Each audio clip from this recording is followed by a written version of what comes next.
And you're listening to WMNF 88.5 on your dial, WMNF Tampa. And this is the Ultrasound Show on every Thursday night from 11 till 1. My name is Eluv. And tonight we have special guest. We're going to be speaking with Dr. Ray Peat, who has a PhD in biology from the University of Oregon with specialization in physiology. He's taught at several universities, including the Uni of Oregon and Montana State University, and also the National College of Naturopathic Medicine and Blake College. He also conducts private nutritional counseling, and today we're speaking with him about the effects of stress and trauma on the body. Greetings and welcome to the Ultrasound Show. Hi, thank you. Okay, so let's dive in. Tonight's theme is really about how the body reacts to stress and trauma. So let's first talk about day-to-day stress and what happens to the body and the brain physiologically. The first thing is that if you're really healthy, you can meet challenges without experiencing something that Hans Selye would have called stress. For example, if you are not very healthy, just skipping a meal can put you in really serious stress. But a healthy person stores something like 7 or 8 ounces of glucose in the form of glycogen in the liver and muscles and brain. And since at rest the muscles can burn primarily fatty acids, your brain is the main thing that consumes glucose. So if you're at more or less inactive and relaxed, you can easily go 12 to 15 hours without eating and without having any stress at all. But if you're not able to store that much glycogen, and for example, low thyroid people or people with a history of severe stress aren't able to store very much glycogen.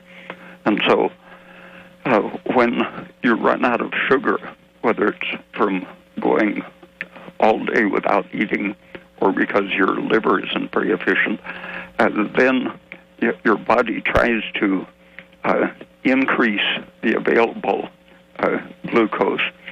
Normally just being awake makes enough adrenaline to mobilize as much of the glucose from your stores as you need. But when you run out of that stored sugar, your brain still requires sugar to function properly. And so instead of just increasing the adrenaline more and more, when the adrenaline reaches a certain level and can't get the blood sugar up out of your storage, then you turn on the cortisol, and that's the classic stress that can be harmful because the cortisol dissolves first tissues like the thymus, which are very fragile. That starts turning to sugar just immediately when you run out of stored glycogen. And when the thymus is gone in just 2 or 3 hours of intense stress, that happens to be one of the reasons they think adults don't have thymus glands, because by the time they're dead and are analyzed, the thymus has been eaten up by stress. So they might have had a perfectly normal thymus until they were sick and dead. But after the thymus is consumed and turned to sugar, then the cortisol starts breaking down your muscles, and then the skin, and the brain, lungs, and heart are spared from stress, partly because they are very saturated in a healthy person with androgens, testosterone and DHEA especially, which block the breakdown function of cortisol. And if your brain, lungs, and heart are short of those protective steroids, then that's where the stress really starts causing severe, deadly damage. And the post-traumatic stress disorder is produced when someone has had such terrible stress, such as being tortured or being in terrific catastrophes. They not only deplete their the stored glycogen and break down the expendable tissues like thymus and liver, but then the cortisol starts damaging the brain and heart and so on, so they get very severe chronic symptoms. And once the stress is completely resolved, then the brain can massively regenerate itself. For example, they've seen MRIs of girls who had simply been in anorexia for months. Their brain shrinks from the living on the cortisol breaking down their tissues. But once they start eating, then the brain can rebuild itself in just a few weeks. Now, how often does one have to eat, or is it required or recommended for one to eat in order to not have this stress reaction happen? The famous Argentine biologist Bernardo Husay in the 1940s, I think he was the first one to show that if he fed his animals only once a day, they not only tended to get fat on the same amount of calories, but they had a high incidence of diabetes. But if he fed them at least 3 times a day or more, then they were very resistant to diabetes and were less fattened on a given number of calories. So more or less nibbling all the time is the safest thing. But if you have a really good diet and aren't under emotional pressure, then a person can get along on 1 or 2 meals a day. Now let's talk about a really good diet. What is a really good diet for the optimal health of the body, the brain, the heart, all of the organs? There's a lot of disputes and conversations about optimal diets. Does it differ with different people, or is there an overall optimal and then there's little bits and pieces that different people with different blood types can do? The blood type has almost no effect, because you can see in even very different species of animal that have very different ways of living, you can see the same processes. So there's a universal animal diet that is optimal, but the proportions vary with the type of activity and your body size and metabolic rate and personal history. Your previous stresses will affect what you need. So let's talk about someone who perhaps is not that healthy and that does have stress, which is quite common. What would be the recommended diet for them? What's some of the things that they can eat? One of the reasons that the single meal eaters tend to get fat and diabetic is that it triggers a great surge of insulin, and the insulin then triggers cortisol. And so if you can eat foods that don't trigger insulin, that's the ideal thing. And fruit happens to be the best single type of food for not triggering the stress reaction, because it combines very small amounts of protein with large amounts of sugar and the minerals. Potassium happens to handle sugar in place of insulin, and the fructose component of fruit sugar doesn't require insulin.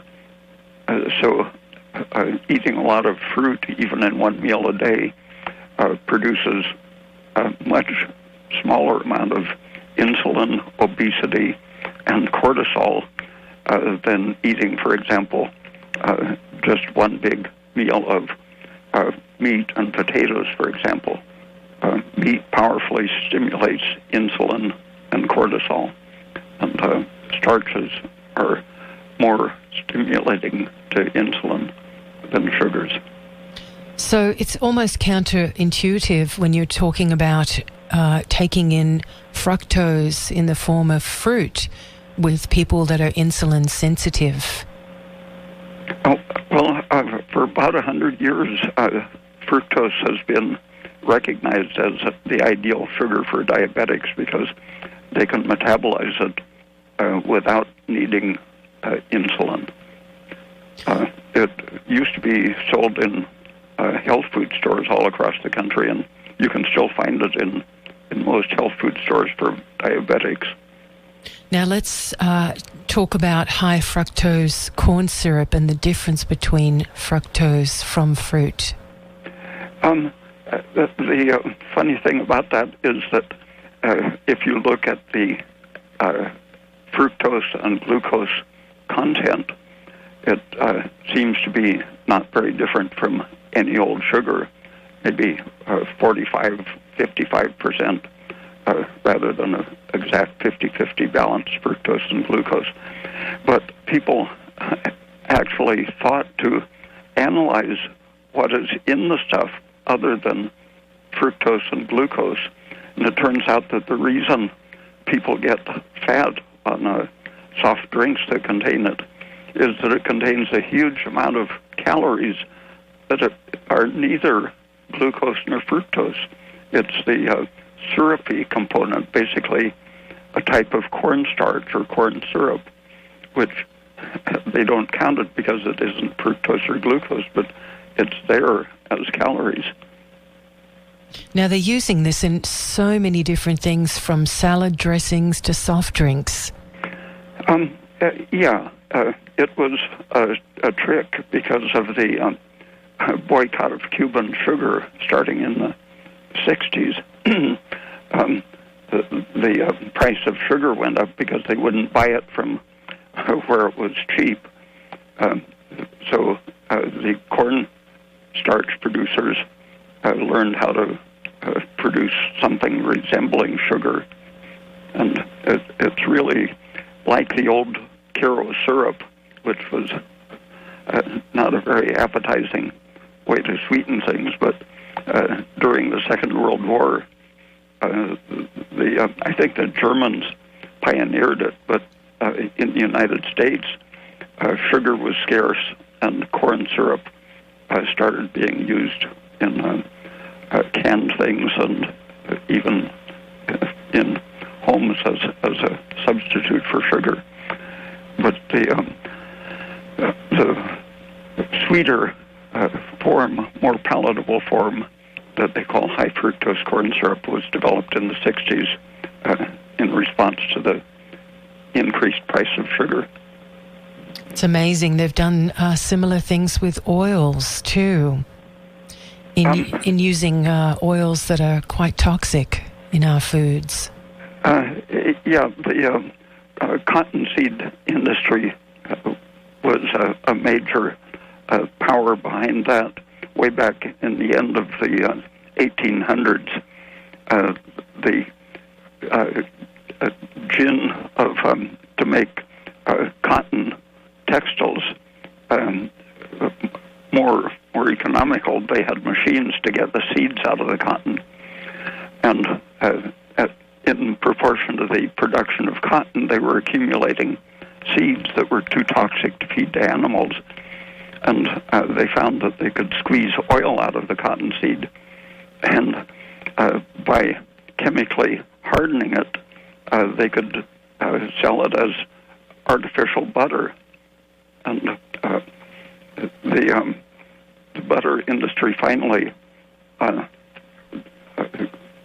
they were, for I guess about 20 years, required to sell it in colorless state, and the person had to add color so that it wouldn't ruin the butter industry. But the seed oil industry gradually got powerful enough that they could convince people that it's better than butter.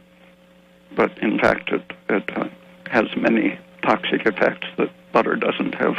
Is this the same as rapeseed oil? The first rapeseed oil happened to cause severe heart disease, and the industry wanted to sell it for margarine and cooking oil and so on. And there was a particular oil in that plant that they decided to blame the heart injury on. But Hans Selye did experiments studying the type of lesion in the heart produced by rapeseed oil, and he found that it was the linoleic acid in it, which is still in it. They took out the peculiar, unusual fatty acid, but the essential fatty acid, linoleic acid, is heart toxic.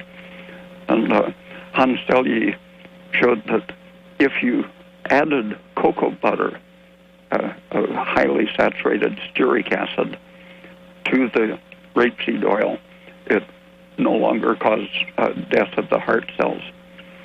So it's just the excess of polyunsaturated fat that made the rapeseed oil or canola or cottonseed oil, all of those are actually toxic if you eat very much of it. What about soybean oil? Because they're all GMO now. It's still the polyunsaturated component, which is it turns into prostaglandins, which promote all kinds of inflammation and degenerative diseases. As early as 1964, I think it was a Dutch researcher named Betcher,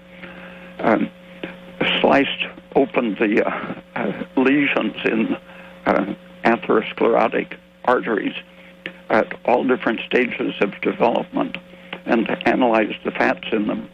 And he saw that he called it a primitive idea that cholesterol got diffused out of the blood into the artery and damaged it. He said that the situation is very different from that, and many fats change at the beginning before the change happens in the cholesterol. And in the most advanced lesions, the farthest advanced atherosclerosis, he found that the content of linoleic acid was highest the worse the lesion. And after that, many other people demonstrated that the oxidation products of these unstable, highly unsaturated fats are found increasingly in the atherosclerosis. It's very interesting to me that things like these different seed oils, canola oil, soybean oil, high fructose corn syrup, butter substitutes, all of these things are being advertised as better for your health. And it's really about the consumers self-educating themselves and looking beyond the advertising.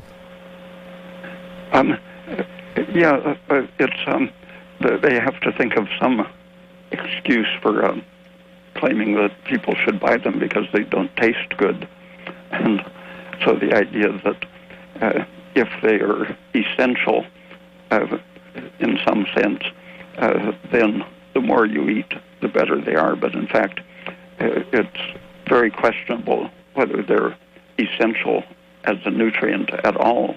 Animals can live more or less indefinitely. You can grow cells forever in a dish without any of those, which I think that alone proves that they're not essential nutrients.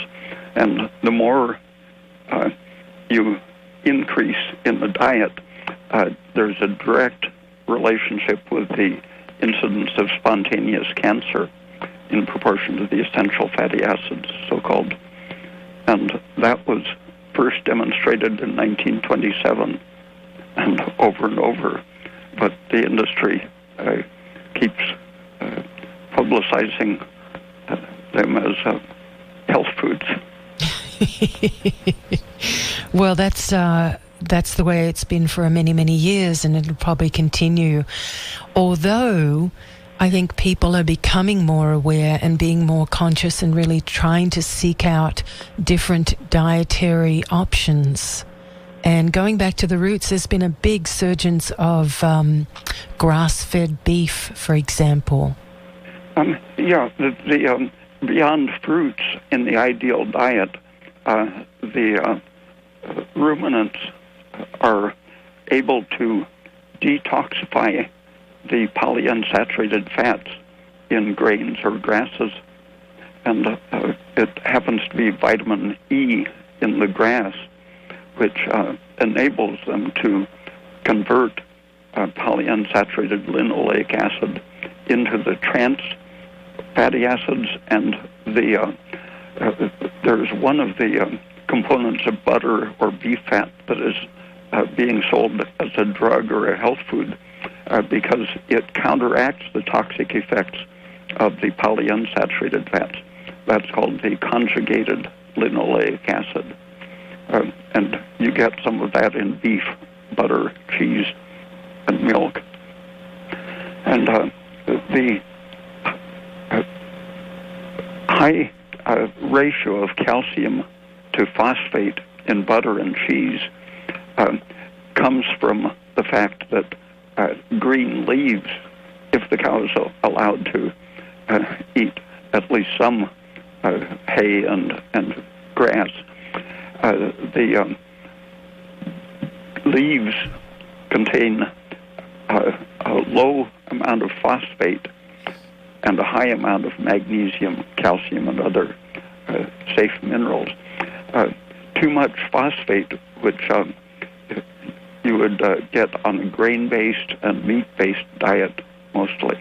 The phosphate becomes toxic when it isn't balanced by at least as much calcium and other minerals, including magnesium.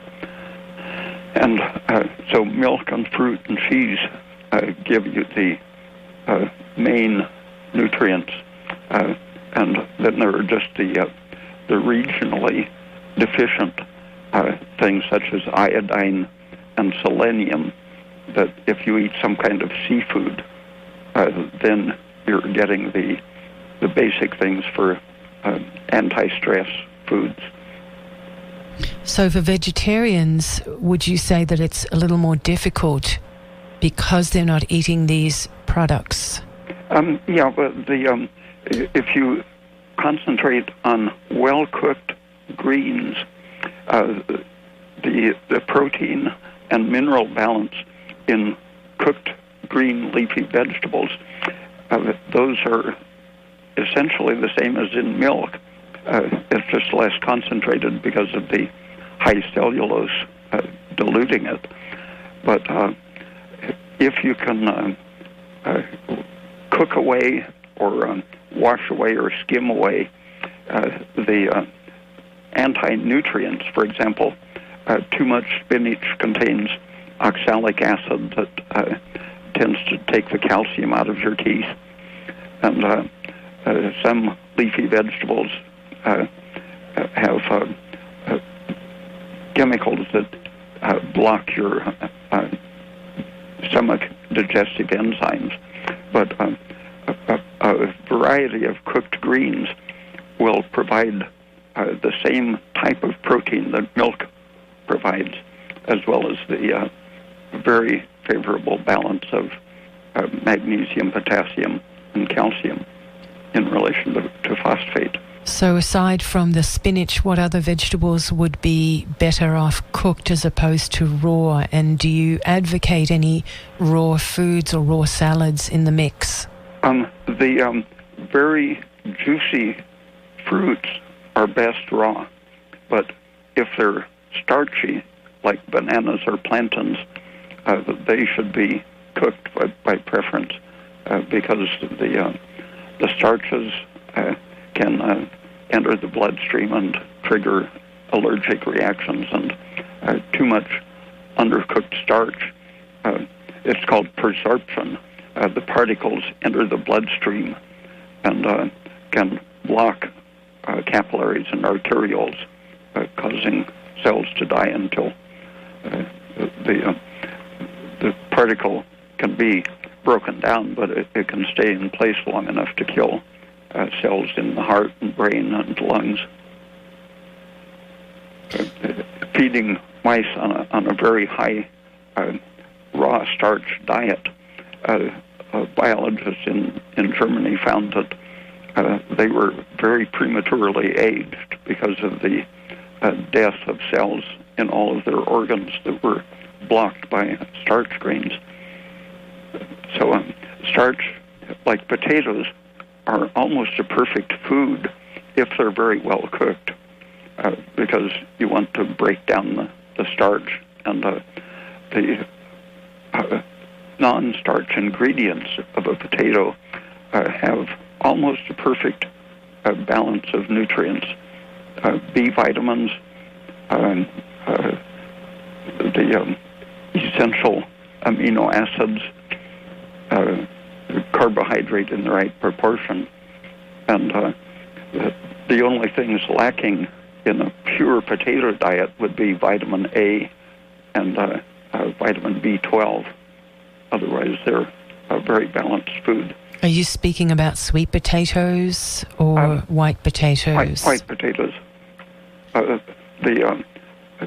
Some white potatoes, so-called, contain enough carotene that could provide the requirement of vitamin A, but sweet potatoes often contain so much carotene that it interferes with digestion, and too much carotene has anti-hormonal effects. It can slow down your production of thyroid hormones, progesterone, adrenal hormones, and so on, if it accumulates to the point that it's making your palms turn orange. Which it does with some people who are juicing carrots a lot. Yeah, I constantly warn people about that. There are good chemicals in the juice, good nutrition, but unless your thyroid is pretty active, it's going to accumulate the carotene, because you convert carotene to vitamin A if you have vitamin B12 in proportion to how active your thyroid hormone is. And if for some reason you're getting more carotene than your vitamin B12 and thyroid can handle, then it turns off the thyroid function. I experienced that myself about 40 years ago, eating so many carrots that I suppressed my thyroid. But if your thyroid is good, then having a whole carrot every day has some very important anti-stress functions. Yesterday I heard from a woman who said that she had started a daily carrot salad and had almost immediate relief from all of her premenstrual and digestive problems. And we've measured the blood hormones in a few people after they started a daily whole carrot. And it's the stimulating effect on the intestine. The fiber in the carrot isn't digestible, and so the excretion of the bile into the liver carries all kinds of detoxified chemicals and hormones that if you have fiber in your intestine, these toxins that the liver has got rid of will be carried out, bound to the carrot fiber. But without enough fiber, they can be reabsorbed and recycled, and so your estrogen tends to go up as the fiber in your diet goes down.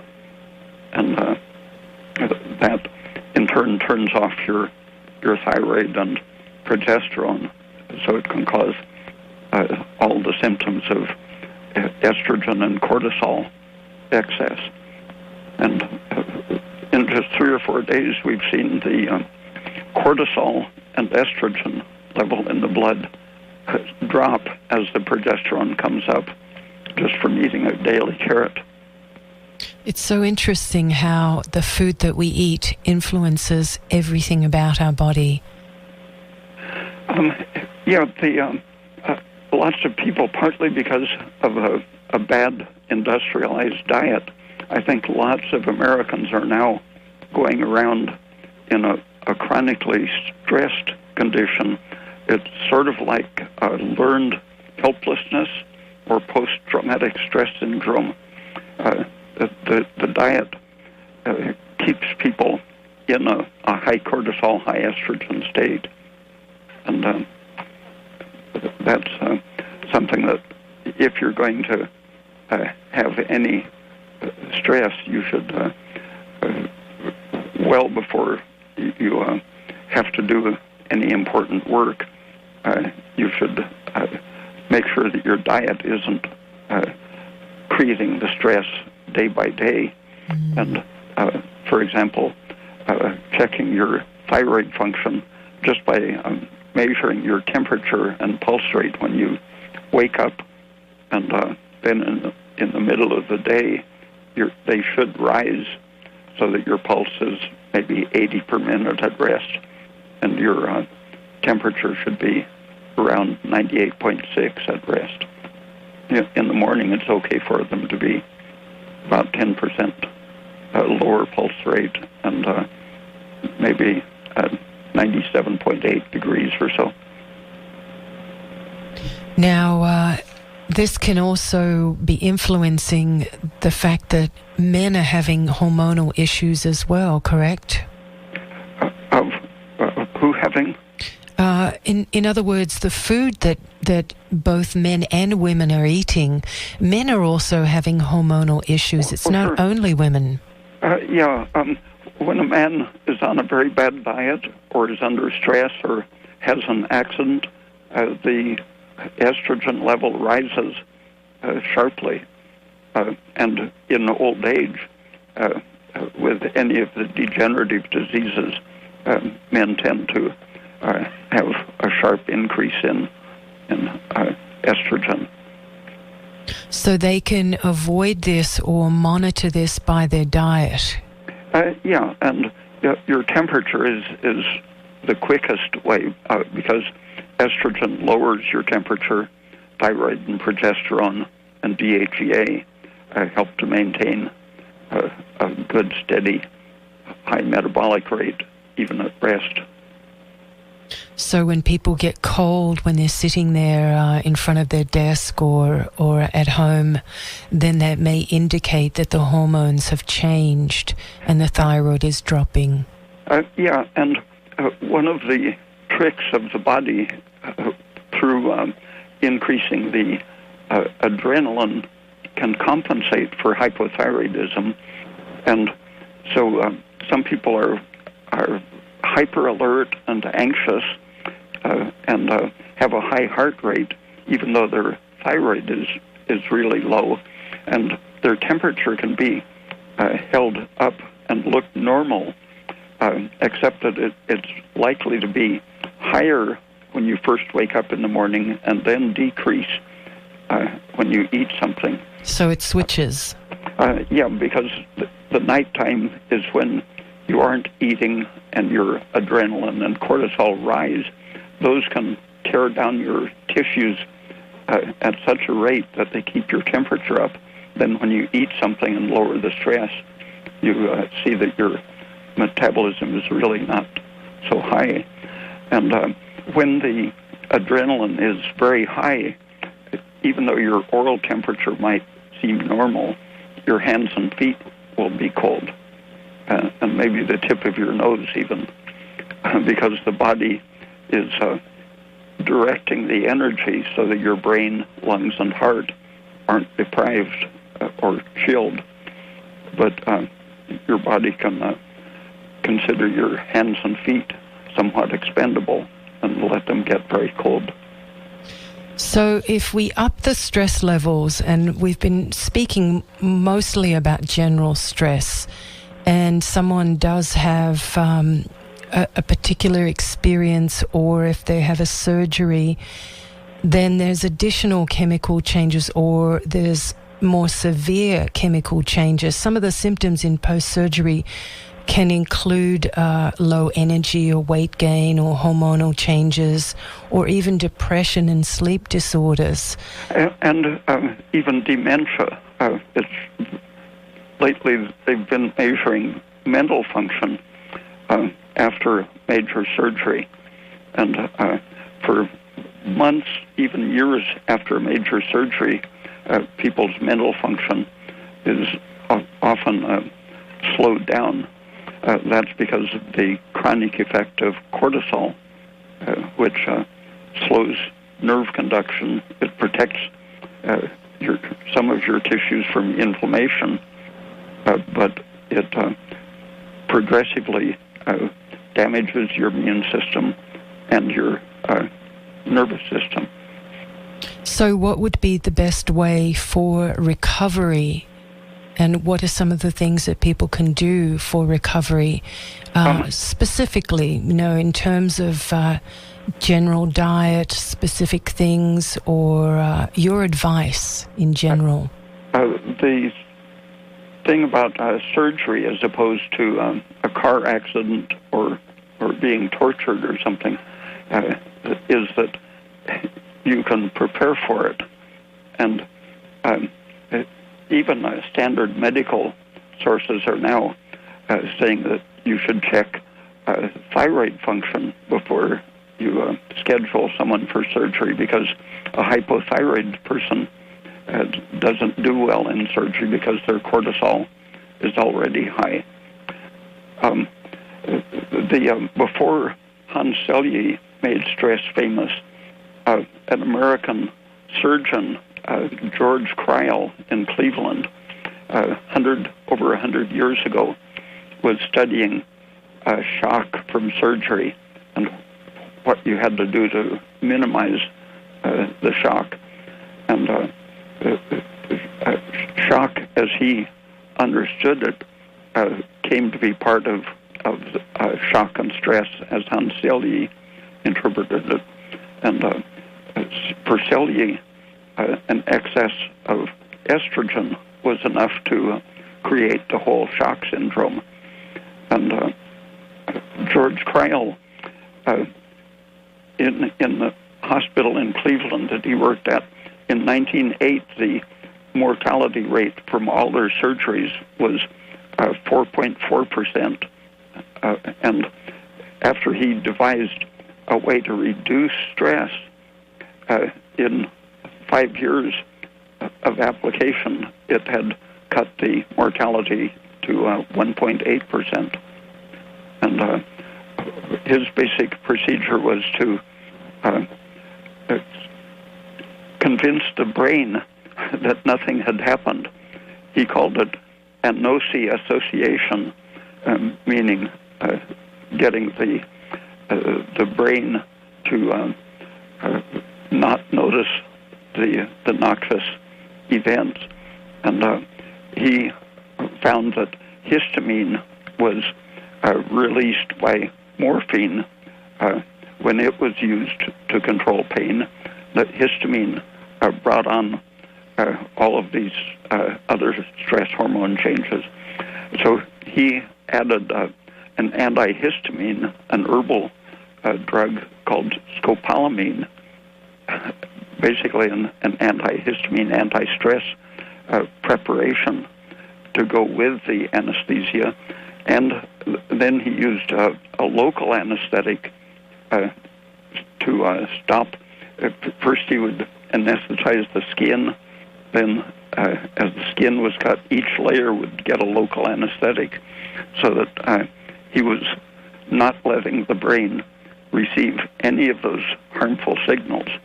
But careless, quick surgery nowadays often is very rough, and the patient wakes up with changes in the brain from that powerful, noxious stimulation of the surgery. And so if you can get the doctor to reduce the trauma of the surgery, that's a very important part of recovering. And like the hypothyroid person doesn't recover very well because their metabolic rate is slow. Their temperature is also very low. And since the surgery turning on the stress hormones turns off the thyroid function, temperature tends to drop drastically during and following surgery. And in proportion to how the temperature falls, the person's recovery is impaired. So everything that will keep your temperature up during and after surgery, preparing with at least 2 weeks of adjusting thyroid so that you're not hypothyroid, that makes the recovery a lot faster.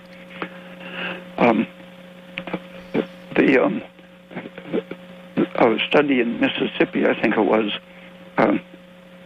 found that if the intensive care people would check the patient's vitamin D levels as they came in, they found that out of 278 cases, only 3 people had normal vitamin D. Partly that means that deficient people get sick more often, or that sickness lowers your vitamin D, but some of them had as low as 8 or 10 nanograms per milliliter, where it should be 50 or 55. That's the normal range. And when he got the dietitian to check their vitamin D levels and supplement vitamin D, the length of stay in intensive care was cut in half, survival increased, and the expenses, it saved the hospital more than half of the expenses just by that one vitamin. It's amazing. You mentioned a vitamin. It's amazing. You mentioned a herbal antihistamine earlier. What was that again? That was scopolamine, and that is sometimes available if a person is nauseated after surgery. That's a very safe anti-nausea drug, which does several things. It helps to hold up the body temperature besides stopping the nausea. And can it be used with anesthetics? It was part of the anesthesia that was pioneered by George Crile, and it's still occasionally in use, but since it's a generic herbal chemical, the drug companies aren't very keen on having it promoted. But it is available both as part of the anesthetic and part of the recovery program. And what can people do as far as specific diet for post-surgery recovery to help their brain and their body recover? The same foods that are generally good, but emphasizing the things that are lost specifically by high stress, which are protein, zinc. Some of the B vitamins are turned over very fast in stress. So foods like liver and oysters and eggs, which are rich in the trace minerals and protein, are, as long as you're getting adequate carbohydrate and calcium, these happen to be high phosphate foods along with the protein, but they have the highest concentration of the healing minerals and vitamins. You're listening to WMNF Tampa 88.5 on your dial, and we're speaking with Dr. Ray Peat. And we spoke a little bit earlier about cheeses, and I wanted to ask you a question relating to pasteurization. You mentioned that there's beneficial nutrients. Does this get discounted once the milks or cheeses are pasteurized? No, it's such a tiny amount. They pasteurize it now in, I think it's something like 3 seconds at a high temperature, and then it drops immediately. So there's very little oxidative damage done now by pasteurizing. So it's a quick flash pasteurization. Yeah. Beautiful. It might lower the vitamin A content 3 or 4%, something like that. But since it's such a good, rich source of all these nutrients, no one is going to suffer deficiency if they're eating pasteurized milk and cheese. And what's your feeling about exercise during that recovery time for people that have gone through surgery? I think better just to regain flexibility and mobility in a gentle way, not to worry about muscle building exercise. The time to think about that is before surgery, because in one study of old people, they found that the fatter they were, the better their long-range survival was. In the 6 months following a surgery, the death rate was much higher in the lean, low body mass people, and the survival went up directly in proportion to the body mass. And in aging or stress, the muscles are shrunken, and it isn't just the fat that is a buffer against stress, but it's mainly the mass of the muscles. And exercises such as deep knee bends, mild weightlifting with dumbbells, just a few minutes a day of mild resistance exercise of that sort can keep your muscles sound and relatively massive. And muscles are themselves a hormone source. They can produce testosterone instead of cortisol when you're doing these resistant exercises. So they are, the muscle building is protecting your heart and brain, as well as building up the reserves of tissue that are part of your resistance against stress. You mentioned that the cortisol damages the brain once the trauma has happened.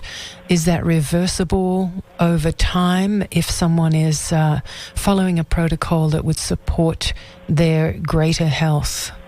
Yeah, it's probably just the same as the following anorexia.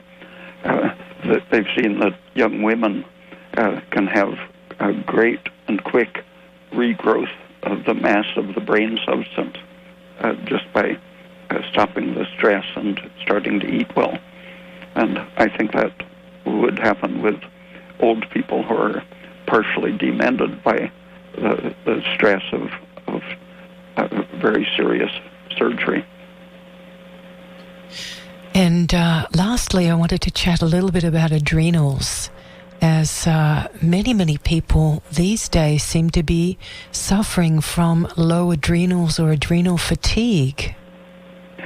I mentioned that the muscles are an important source of steroid synthesis. Our biggest endocrine gland is our brain, and the brain stabilizes all of the organs. And if your brain is experiencing stress, that shifts the adrenal function to cortisol rather than DHEA and progesterone and the androgens. And the adrenals shouldn't produce simply the stress-promoting hormones. They should be putting out some of the defensive, protective progesterone, DHEA, and pregnenolone as well. But when your brain gives them these super stress signals, then they will overact, and Hanselye defined the adrenal failure as when the adrenal gland begins bleeding and the cells die that make steroids. But the adrenal cortex is extremely able to regenerate as fast as the thymus and thyroid gland. The cortex of the adrenal, if you're well fed and if you stop the stress signals, it can regenerate.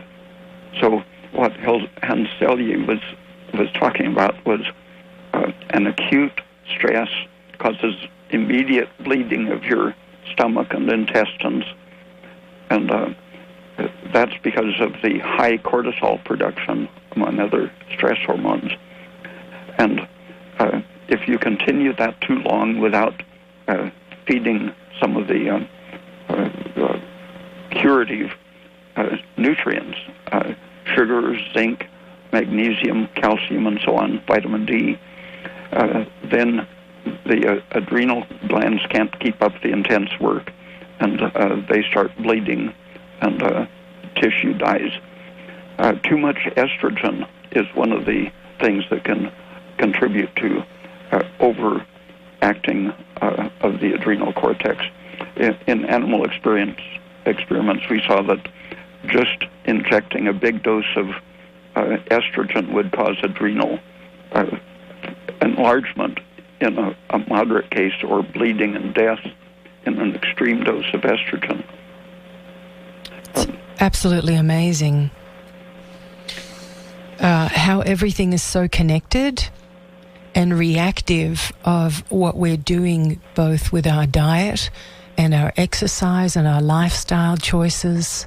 I should mention that cholesterol and thyroid and vitamin A are the important things for keeping the adrenal cortex from getting stressed to death, because the cortisol, or the cholesterol, is the raw material for making cortisol and the other stress adaptive hormones.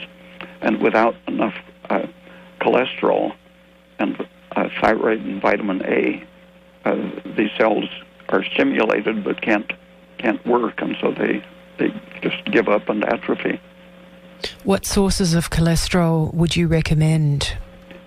A good diet, plenty of fruit and milk in the diet will allow your tissues, especially the liver and brain, to make as much cholesterol as they need. And speaking of liver, would you recommend for people to eat liver, if they do eat meat, to eat liver or heart or kidneys from grass-fed beef, for example? Is that a helpful thing to... Yeah. The liver, except for the ratio of calcium to phosphate, the liver has the highest concentration of the anti-stress nutrients. And so at least twice a month there should be a good meal of liver for stress resistance. Maybe once a week, 4 ounces a week is a safe and effective amount. Good old liver and onions, eh? Mm-hmm. Dr. Ray Peat, thank you so much for joining us tonight on the Ultrasounds Show. It is always such a delight to have you on, and we very, very much appreciate your time and fountain of information. If people would like to get in touch with you and find out more about your own services, where do they go? Well, my website is raypeat.com. And you also have a YouTube page, correct? I don't know. You are up on YouTube, and people can listen to some of your interviews. And I have on my website, radiantsoul.com, one of our past interviews where we spoke about good fats and coconut oil, and that was very informative, and we had many, many people commenting and writing back about that. So thank you so much. Okay, thank you. Many, many blessings. Much love, sweetheart. Thank you. Bye. And we've been speaking with Dr. Ray Peat. And if you are just tuned in halfway through, you can always listen to this show again for the next 6 or 7 days until it gets replaced. And you can go to